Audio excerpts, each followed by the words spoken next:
Westport men interned after the 1916 Easter Rising. We have three main events here today. Firstly, naming the bridge in honour of the Doris brothers, founders of the Mayo News, on the right-hand side. We have the centenary of the execution of Major John Macbride and the centenary of the 31 Westport internees. I am your MC here today. And we have three guest speakers. Before we begin, please give a rousing welcome to our guests on the stage.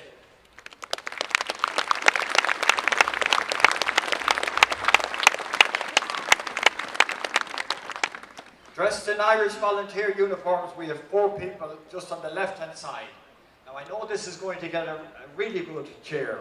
We have Edna Kilroy, great-granddaughter of General Michael Kilroy, officer commanding of the West Mayo Flying Column in the War of Independence.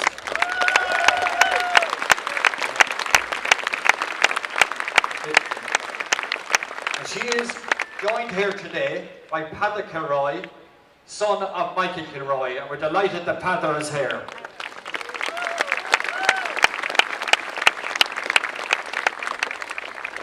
We also have, dressed in uniform, John Quinn and Brendan Hughes. And the last person, I think many people will be interested to know him, we have Dominic Price, author of the famous book, The Flame and the Candle. Dominic Price.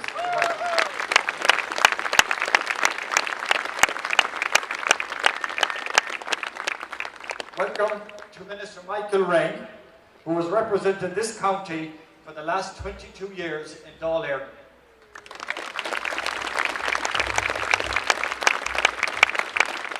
Welcome to John Mayo, long-time chairman of the Westport Historical Society, who are the organisers of the Westport 1916 Centenary Commemoration events. I think the Society deserve a great cheer.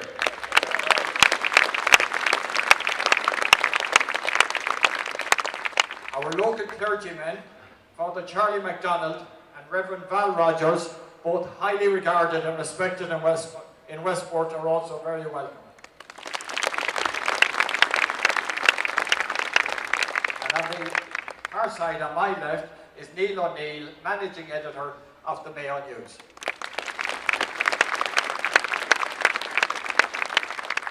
We also welcome in the audience here today Vice Admiral Mark Mellett, Chief of Staff of the Defence Forces. It's a very unique privilege he's given to Westport today to be here as the descendant of Óglaigh na hÉireann.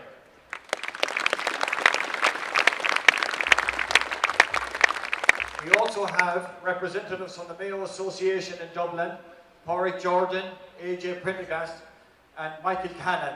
What's unique about the Mayo Association is that Major John founded the organisation with another man called Mr. Lavelle for Castlebar in 1905. So it's a privilege that they have made the connection between the founding and they're here today.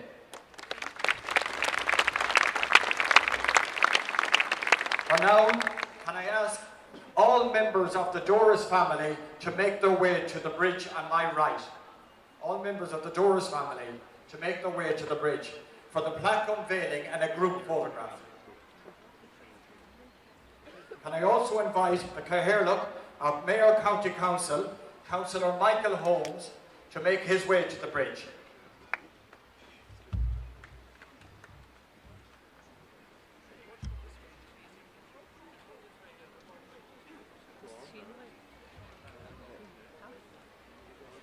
Just while the Doris family are going over, I was thinking that RTE said it would be 22 degrees, so I'm afraid that Danny Healy-Ray is lost out here today.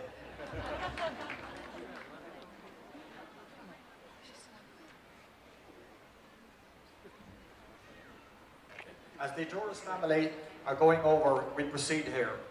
124 years ago, the Doris brothers, William and Patrick J., founded the Mayo News. Today we welcome their many relations to Westport for this historic occasion. We also welcome the Berry family, who have invested in and improved the newspaper in recent years. This week, the Mayo News staff produced a superb 32-page supplement and are generously distributing free copies of it here today. So we thank the Mayo News for that generous gesture.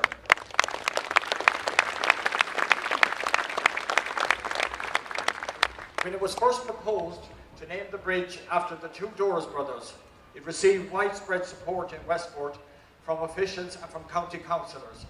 We especially thank Councillor Brendan Mulroy, Christy Hyland and Teresa Maguire for backing this 1916 project.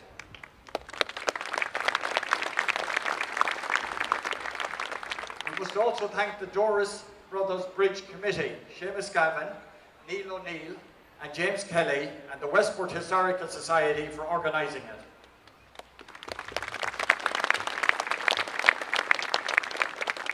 We've also received tremendous support from the officials from Tom Gilligan, Anne Moore and Dermot Langan. Thank you very much.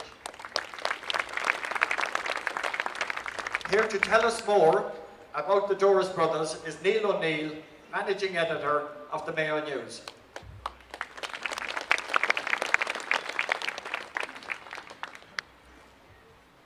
Thanks, Harry. Ladies and gentlemen, invited guests, relative of those we honour, we have gathered here today as a community to remember some people who walked these streets before us, forefathers of this town, whose work and commitment to their beliefs has allowed us the right and freedom to come together today with our own flag flying proudly overhead and to have as our special guest in Westport an independent and democratically elected Uachtaráin na hÉireann. The efforts and sacrifice of these people, in some instances the ultimate sacrifice, have left us with much to be thankful for. And while we sometimes might take for granted basic human freedoms and our autonomy as a nation, without their endeavours, our lives would be so much different. Born in Westport in the second half of the 19th century, William and P.J. Doris were brothers who would ultimately have conflicting political beliefs which would drive a wedge between them. Though they would end up estranged, their life's work lives on today in the pages of the Mayo News, which they founded in December 1892 and which remains an institution at the heart of this community. The Westport of 1892 was a different world from that which we know today. In an obituary published in the Mayo News following the death of P.J. Doris in March 1937, it was stated, "The Mayo News was founded with meagre capital by men who were idealists and whose sole ambition was the vindication of the country's wrongs." In his pages, the Irish tenant farmer saw the injustices of his lot so vividly portrayed as to rouse him to action. A firm adherent to the Land League movement and to the United Irish League which, with William O'Brien, he helped found, P.J. Doris devoted his life to the cause of land reform. There was hardly an eviction within the borders of Mayo during the land war at which Mr. Doris was not present with his notebook and pencil. Following the rebellion of 1916, P.J. Doris was arrested and interned in various English prisons, and upon his release, he immediately resumed his campaign against England in the Mayo News. In 1921, the Black and Tans came to Westport to do what was described as silence Doris and the Mayo News for all time. And P.J. had a narrow escape, getting out of his house just before they entered. The Mayo News plant was destroyed on that occasion, but still Doris would not be deterred. Rolling back to 1910, when the elder Doris brother William stood for and successfully won the West Mayo seat in the House of Commons. As newspapers were the main medium of communication at the time, William Doris used the pages of the Mayo News to powerfully convey his message to the population. "Please God, I will never forget, I am the son of a poor man, elected mainly by the poor people of this constituency.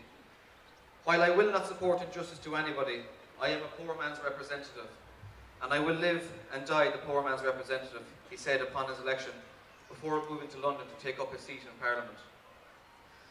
However, the two brothers would soon be on a political collision course that would lead to a separation that lasted for the remainder of their lives. While William pushed the land question in Dublin, P.J. became a fervent supporter of the campaign for outright independence from Britain.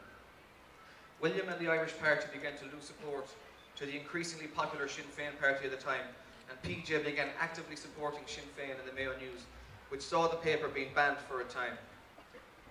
William Doris failed in a subsequent election bid in 1918, and when the candidate preferred by his brother P.J. won and was promoted by the Mayo News at the expense of their co-founder, there was a lot of trouble in the camp with the Doris brothers. William moved to Dublin and the bond between the two was irreparably broken. Today, almost a century and a quarter after they founded the Mayo News, we have gathered in Westport to make a small gesture to these two local pioneers of our town and of our republic. It is fitting that the bridge on James Street should be named in honour of William and PJ Doris, a bridge they use daily on a street where their life's work was created and where much of the events of their lives took place. Westport Historical Society should be commended for their foresight on this initiative, and we in the Mayo News of today, the Berry family and the staff and management, as custodians of their legacy, are proud to be associated with this tribute to our founding fathers. Thank you.